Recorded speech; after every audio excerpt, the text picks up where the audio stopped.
নমস্কার। আজকে আমরা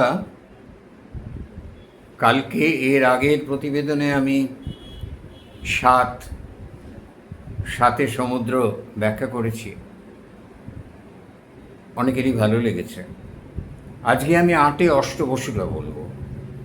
অষ্টবসুও খুব বিচিত্র ধারণা থেকে তৈরি হয়েছে।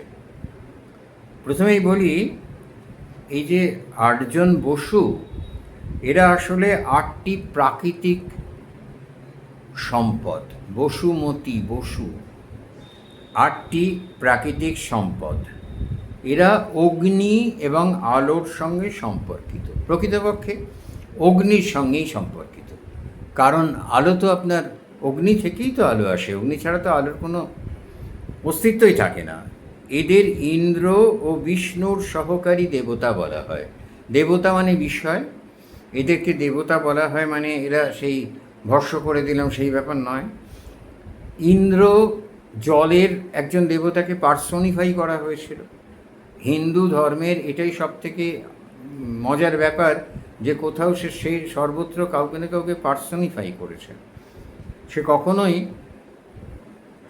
মানুষকে ছেড়ে দেয়নি অনিয়তকারের প্রতি। সে একটা রূপ কল্পনা করেছে, অসম্ভব কাব্যিক একটা উপস্থাপনা করেছে। ইন্দ্র এবং বিষ্ণু, বিষ ধাতু বিস্তার করা, বিষ্ণু পালনকর্তা, তিনি সব কিছুকে জড়িয়ে আছেন, সুতরাং তাদের সহায়ক বলা হয়। অষ্টবসুকে 33 প্রকার, আমাদের 33 কোটি দেবতা বলে না।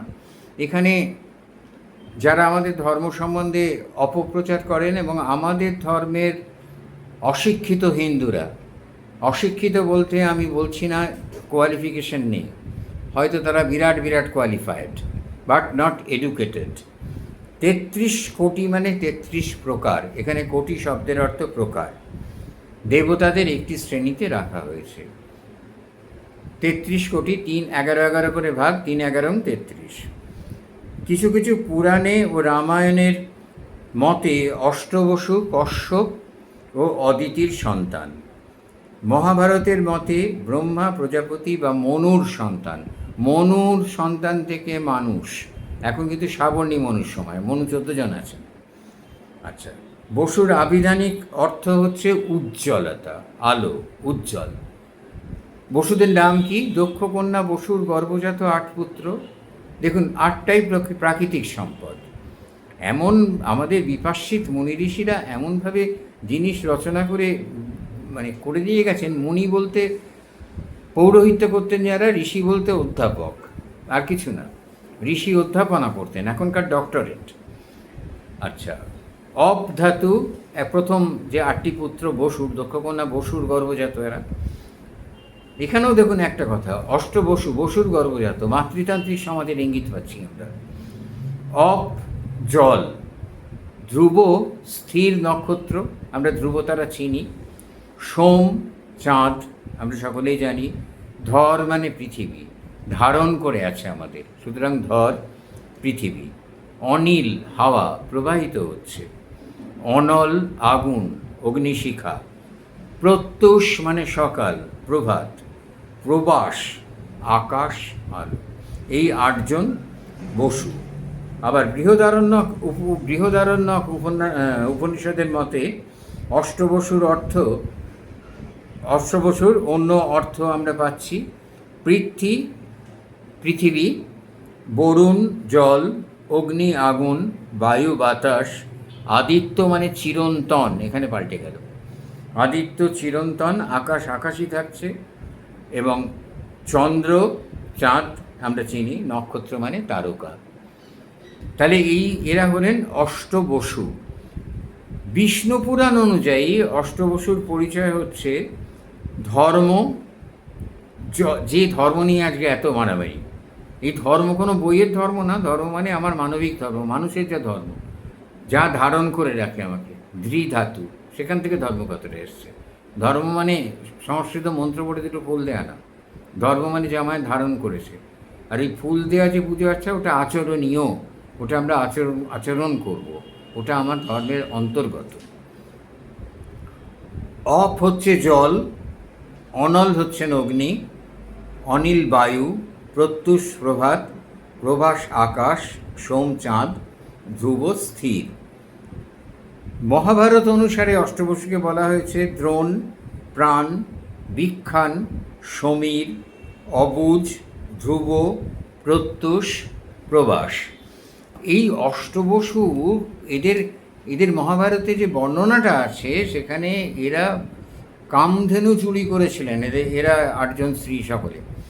তো সেখানে ঋষির অভিশাপে এরা পৃথিবীতে এসে জন্মগ্রহণ করেন, কিন্তু এরা তখন খুব অপরাধ বুঝতে পেরে কান্নাকাটি করাতে ঋষি বলেছেন জন্ম পর্যন্ত ওই সময়টাই তোমাদের যা কষ্ট, জন্মের সঙ্গে সঙ্গে তোমরা মুক্তি পাবে। তোমরা গঙ্গাকে অনুরোধ করো মাতা হতে। গঙ্গা রাজি হন, যার জন্য মহাভারতে আছে না, গঙ্গা একটি পুত্র হলেই নিয়ে গিয়ে বিসর্জন দিয়ে দিতেন। গঙ্গায় 7 পুত্রকে বিসর্জন দেন। প্রভাস হচ্ছে ভীষ্ম। এই ভীষ্ম ধ্রুব, এই ভীষ্মকে কিন্তু থাকতে হয়েছিল পুরো লাইফ টাইমটা, কেননা ভীষ্মই সব থেকে বেশি অপরাধী ছিলেন। তিনি এই গাভী চুরির পরিকল্পনা তার মাথা থেকে বেরিয়েছিল। সুতরাং ভীষ্ম কৌমার্যের একটা অহংকার, যাতে বাধা পড়ে থেকে সত্যকে স্বীকার করতে পারলেন না। আসলে বিশ্বের তো একটা কৌমার্যের অহংকার ছিল, আমার প্রতিজ্ঞা। এই প্রতিজ্ঞা পাশেই বাধা পড়ে থেকে তিনি ন্যায় বা সত্যের পাশে থাকলেন না। কিন্তু ন্যায় বা সত্যের পাশে থাকলেন না তিনি, কারণ তার অহংকার যে বিশ্বের প্রতিজ্ঞা, এই প্রতিজ্ঞার বাইরে আমি যাব না, আমি বিশ্বের প্রতিজ্ঞা বজ্রের মতো কঠিন। এই প্রতিজ্ঞার আবর্তে পড়ে তিনি অন্যায়কে সমর্থন করলেন। তিনি জানতেন দুর্যোধন অন্যায় করছেন, তিনি যুধিষ্ঠিরের কথা জানতেন, এমনকি তিনি এও জানতেন যে কর্ণ